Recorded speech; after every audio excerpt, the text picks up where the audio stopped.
Crearé las condiciones para que a los honestos les vaya mal y a los corruptos les vaya mal también. Pues para comenzar tenemos que definir qué es el imperialismo. Para dejarlo de una forma sencilla y fácil de comprender, lo podemos definir como un régimen político en el cual una potencia militar extiende sus dominios, ya sea con el uso de la fuerza o con influencia económica, cultural o económica sobre otros pueblos o estados. Ahora que ya pudimos definir el imperialismo, ahora podemos pasar a decir sus características.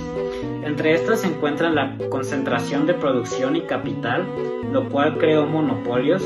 Después está la fusión del capital bancario y del capital industrial, lo cual creó las oligarquías.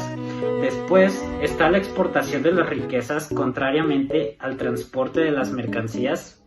Luego está la formación de empresas internacionales, además de que usaban mano de obra barata, y está el reparto del mundo entre las grandes potencias capitalistas. Ok, pero ¿y entonces por qué surgió el imperialismo en el siglo XIX? Pues aquí podemos identificar 4 causas principales: económicas, políticas, ideológicas y demográficas. Entre las razones económicas era de que las potencias buscaban mercados para dar salida a sus productos y de que tenían la necesidad de conseguir más materia prima. Entre las razones políticas identificamos las rivalidades territoriales entre potencias para así evitar la expansión del enemigo. En las razones demográficas se identifica el hecho de que la población europea en ese momento estaba creciendo a un ritmo muy acelerado.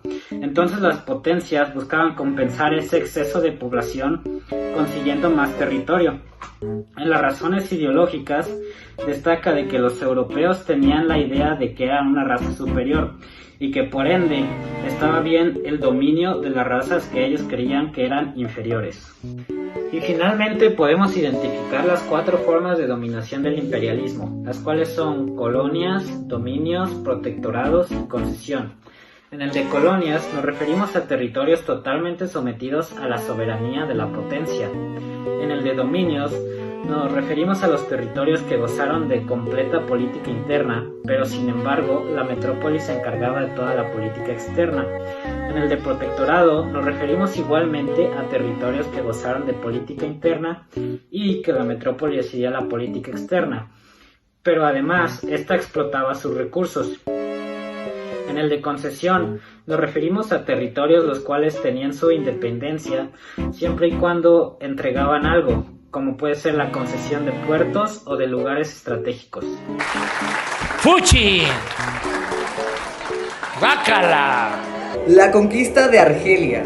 Argelia fue el primer país del continente africano durante el imperialismo europeo en el siglo XIX en ser conquistado por el Imperio francés. El 14 de junio, con el desembarco del general Bourmont en Stouly, comienza la conquista del país cuando consiguen capturar la capital de Argel. Esta conquista trajo como consecuencia grandes diferencias entre los países, así como a pesar de la invasión, surgió una resistencia dirigida por Abdelkader, quien fundó su propio emirato. A este líder se le unieron varios estados del Sahara para luchar contra un enemigo en común, el Imperio francés. A causa de esto, más de 800.000 argelinos murieron, siendo una de las colonizaciones más violentas de la historia. Este tipo de acontecimientos, guiados por una actitud imperialista, traen como consecuencia la pérdida de identidad de los pobladores indígenas, la lengua que fue impuesta, la mentalidad, educación. Y bueno, todo esto simple y sencillamente por el hecho de ganar y tener territorio. Los voy a acusar con sus mamás, con sus papás, con sus abuelos. Ahora que entendemos qué es el imperialismo y cómo repercute en el mundo, hay que plantearnos la siguiente pregunta: ¿realmente se fue? Yo personalmente no creo que se haya ido. Yo creo que más bien evolucionó en una manera un poco más discreta y teóricamente legal y justa. Para entender esto, necesitamos comprender que en este mundo globalizado existen acuerdos comerciales en los cuales países tienen acuerdos económicos con otros que afectan su propia economía. Un ejemplo claro es Estados Unidos y sus relaciones industriales. Por ejemplo, Estados Unidos pone plantas en países como México o China, las cuales producen sus propios productos. Pero el dinero de estas plantas se va en parte a Estados Unidos. ¿Por qué? Porque las acciones de esas empresas están en Estados Unidos. Ahora, ponen estas plantas ahí porque la mano de obra mexicana o china es muchísimo más barata, lo cual reduce los costos de producción y esto aumenta el crecimiento económico de Estados Unidos. Pero ¿qué pasa con estos países? Bueno, considerando que esas empresas producen empleos, no existe un gran crecimiento económico dentro de esos países. ¿Por qué? Porque el dinero no es de ese país, es de Estados Unidos. Entonces, no hay un gran progreso económicamente hablando dentro de ese país. Pero el ejemplo de China, en China sí existen empresas chinas que exportan hacia otros países, pero en el caso de México no. Y ese es el caso de muchos países latinoamericanos, donde se ven obligados a trabajar en empresas de otros países extranjeros, tales como Alemania o Estados Unidos, y eso solamente para poder mantener un empleo.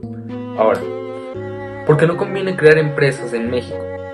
Porque, digamos que en el 2006 el dólar costaba 10 pesos. Bueno, si una empresa mexicana vendía a Estados Unidos tenía sus utilidades.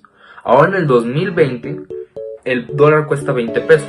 Por lo tanto que una empresa mexicana debería de producir el doble y vender el doble a Estados Unidos para tener las mismas utilidades. Ahora, eso realmente no conviene como un modelo económico eficiente. No es progresivo. Entonces la economía de México no puede crecer. Ahora, hay muchísimos otros aspectos en los que Estados Unidos de cierta manera oprime la economía de estos países de tercer mundo. Un claro ejemplo es la gasolina, el petróleo. México es un país petrolero, pero no tenemos refinerías. Entonces exportamos ese petróleo a Estados Unidos para que nos lo regresen en forma de gasolina.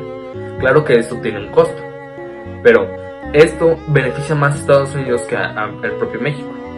Pero nosotros seguimos siendo consumidores de gasolina, por lo tanto necesitamos hacerlo. Porque no vale la pena invertir en una refinería cuando se puede estar pagando para que nos den gasolina a cambio de nuestro petróleo. Bueno, según Pemex. Ahora, hay que verlo desde este ángulo. Digamos que Estados Unidos decide alzar el precio del dólar. Bueno, ellos nos cobrarían en dólares. Entonces, nosotros vamos y les damos nuestros barriles de petróleo y ellos nos lo cobran muchísimo más caro de como ya es. La economía de Estados Unidos crece, pero la de nosotros decrece, porque al satisfacer nuestras necesidades terminamos perjudicando nuestro bolsillo. Entonces todo esto es un proceso grande que evita el crecimiento económico. Ahora, no solo es de México, hay muchísimos otros países de Latinoamérica, inclusive de Asia, que tienen las mismas relaciones con Estados Unidos u otros países. En conclusión, países con economías fuertes pueden abusar de la necesidad de otros países para enviar sus empresas para que hayan manos de obra más baratas y así la economía de los países que envían esas empresas crece. Pero los países que reciben esas empresas, bueno, lo hacen por necesidad porque ocupan esos empleos, porque ocupan seguir moviendo la rueda de la economía. Pero en sí la tasa de crecimiento no se ve afectada en lo más mínimo, casi se congela, inclusive podría disminuir. Entonces estamos a merced de otros países a menos de que nosotros nos independicemos económicamente, lo cual es bastante difícil. Mi momento ha llegado. Debes continuar tu viaje sin mí.